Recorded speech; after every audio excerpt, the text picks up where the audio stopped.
सावन के महीने में इस बार श्रद्धालुओं को भगवान शिव की भक्ति करने का दोहरा अवसर प्राप्त होगा। अधिक मास की वजह से सावन के महीने में आने वाले सोमवारों की संख्या 4 की बजाय 8 है। इस अवसर पर साकेत धाम पीठाधीश्वर गिरिशानंद जी महाराज ने SK न्यूज से विशेष मुलाकात के दौरान बताया कि इस वर्ष साकेत धाम में सावन के पर्व के दौरान विशेष पूजा अनुष्ठान का आयोजन किया गया है। इस पूरी काल अवधि के दौरान लगातार ब्राह्मणों द्वारा मंत्रोच्चार किया जा रहा है। साकेत धाम में रामेश्वरम से लाकर शिवलिंग की स्थापना की गई है और इस शिवलिंग की विशेष पूजा अर्चना की जा रही है।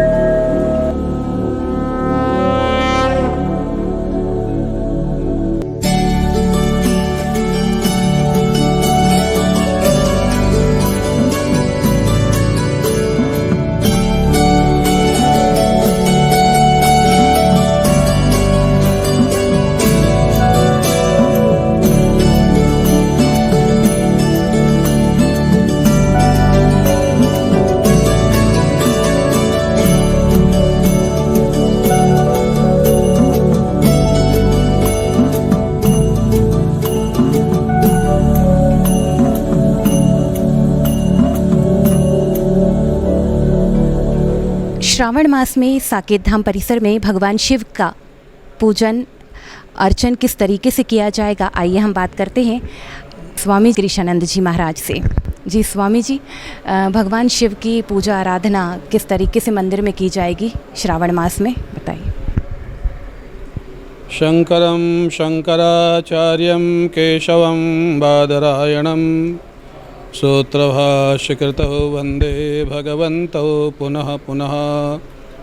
ईश्वरो गुरुरात्मेति मूर्तिभेदविभागिने व्योमवद्व्याप्तदेहाय दक्षिणामूर्तये नमः।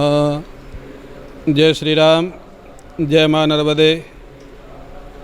साकेत धाम में विराजित भगवान श्री राम के आराध्य, जिनका नाम श्री रामेश्वरम महादेव है, प्रतिवर्ष श्रावण मास में उनका रुद्राभिषेक होता है और इस वर्ष भगवान की कृपा से पुरुषोत्तम मास भी श्रावण मास है, जो अनेक वर्षों के बाद आता है। तो इस वर्ष तो 2 महीना लगातार भगवान का रुद्राभिषेक होगा। 2 श्रावण है, आप लोगों को मालूम है। भगवान शिव ऐसे आराध्य हैं जिनकी आराधना भगवान श्री राम भी करते हैं, रावण भी करता है। जिनकी आराधना भगवान श्री कृष्ण भी करते हैं, जरासंध और कंस भी करता है। इसलिए सभी भगवानों का नाम देव है और भगवान शंकर का नाम महादेव है। भगवान शंकर का एक नाम है आशुतोष। आशुतुष्यति इति आशुतोषः, जो जल से प्रसन्न हो जाएं, बिल्वपत्र से प्रसन्न हो जाएं, चंदन से प्रसन्न हो जाएं। यहाँ तक कि शिव पुराण में कथा आती है कि शिवरात्रि के दिन जंगल में एक किसी भक्त ने 5 किलो का घंटा चढ़ाया था भगवान शिव को। वो अभिषेक करके जब चला गया तो चोर लोग आए, घंटा तोड़ने के लिए पहुँच नहीं पा रहे थे, तो भगवान शिव के शिवलिंग पे ही चढ़ गए और जैसे वो घंटा तोड़ने का प्रयास किए, एक दिव्य प्रकाश हुआ, एक दिव्य नाद हुआ और भगवान शंकर प्रकट हो गए। भगवान शंकर ने कहा, बरम ब्रोहि बरम ब्रोहि बरम ब्रोहि। वो जो डाकू था वो डर गया, मैंने तो अपराध किया है, इसमें वरदान देने के लिए लगता है व्यंग कर रहे हैं। भगवान शंकर ने कहा, नहीं मैं बहुत प्रसन्न हूँ, तुम वरदान मांगो। डाकू ने हिम्मत जुटा करके कहा कि मैंने ऐसा क्या किया है जो आप प्रसन्न हैं। भगवान शिव ने कहा कि सर्वस्व सामान सामग्री तो सभी लोग चढ़ाते हैं, तूने अपने आप को चढ़ा दिया, इससे ज़्यादा समर्पण क्या होगा। और भगवान शंकर की इस करुणा को देख करके वो डाकू उस दिन के बाद भगवान शिव का भक्त हो गया। ये भगवान शिव की अलौकिक महिमा है। इसलिए यहाँ पर षोडशोपचार पूजन 2 महीने तक लगातार चलेगा। हमारे पंडित रोहित जी के आचार्यत्व में एकादश ब्राह्मण प्रतिदिन 4 बजे से सायंकाल 7 बजे तक रुद्राभिषेक करेंगे।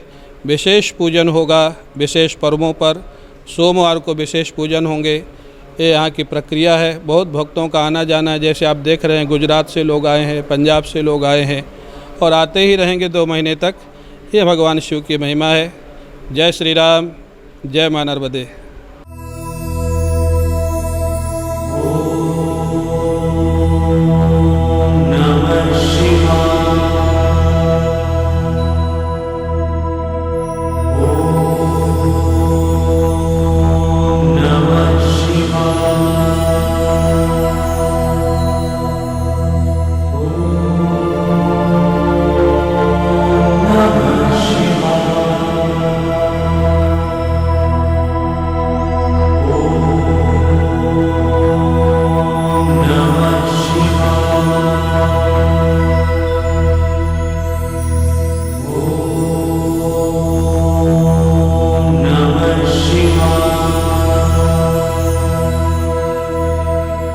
इस दौरान जबलपुर के अलावा आसपास के क्षेत्रों से बड़ी संख्या में श्रद्धालु पहुंच रहे हैं और भगवान भोलेनाथ की पूजा अर्चना कर रहे हैं। सावन के इस मौके पर एसके न्यूज से बात करते हुए डॉक्टर जितेंद्र जामदार ने बताया कि भगवान भोलेनाथ की विशेष कृपा सावन के दौरान उनके भक्तों को प्राप्त होती है। भोलेनाथ के सभी भक्त इस पूरे पर्व के दौरान उनकी भक्ति, रुद्राभिषेक और पूजा अर्चना कर भगवान भोलेनाथ को प्रसन्न करें और उनका आशीर्वाद प्राप्त करें।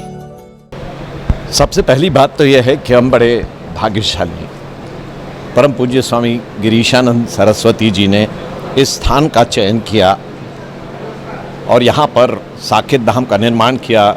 श्री रामेश्वरम महादेव जी की यहाँ पर स्थापना की, जिसके कारण जबलपुर के भक्तों को और जबलपुर के खास करके शिव भक्तों को एक ऐसा अत्यंत सुरम्य दुर्लभ स्थान यहाँ पर प्राप्त हुआ कि जहाँ पर सात्विकता टपकती है। मतलब जैसे ही हम इस परिसर के अंदर प्रवेश करते हैं तो एक सकारात्मक ऊर्जा, एक पॉजिटिव एनर्जी का आभास यहाँ पर बराबर होता है। और उसमें इस बार 2 श्रावण मास हैं, तो भगवान शिव को प्रिय, एक तो सामान्य श्रावण मास जो भगवान शिव को प्रिय है और दूसरा पुरुषोत्तम मास, मल मास, जो विष्णु को प्रिय है। तो यहाँ हरिहर उपासना दोनों यहाँ देखने मिल रही हैं। रामेश्वरम जी का तो नित्य अभिषेक, नित्य उनका पूजन, नित्य उनका नया श्रृंगार, जो एक अद्वितीय तरीके से यहाँ पर पूज्य स्वामी जी के मार्गदर्शन में, उनकी प्रेरणा से यहाँ पर होता है। साथ ही साथ आध्यात्मिक चर्चाएं, प्रवचन, ऑनलाइन, प्रत्यक्ष, तो स्वामी जी ने तो यहाँ पर धूम मचा दी है। और उसके साथ ही साथ क्योंकि शिव और हरि, तो महाराज जी श्रीमद् भागवत की भी कथा करते हैं, रामायण मानस की भी कथा करते हैं। तो ये सारा का सारा जो वातावरण है ये पवित्रता से पूरी तरह से आप्लावित है। और इसलिए मैं मानता हूँ कि संस्कारधानी के जो भी श्रद्धालु हों, साकेत धाम में श्री रामेश्वरम जी का दर्शन अवश्य करें, स्वामी जी के सानिध्य का लाभ लें, उनके ज्ञान से अपने जीवन को धन्य बनाएं। और आप ये कार्य जनता तक पहुंचाने का कर रहे हैं, अत्यंत पवित्र कार्य आप लोग कर रहे हैं, इसलिए आप सबको भी मेरी बहुत बहुत शुभकामनाएं और धन्यवाद।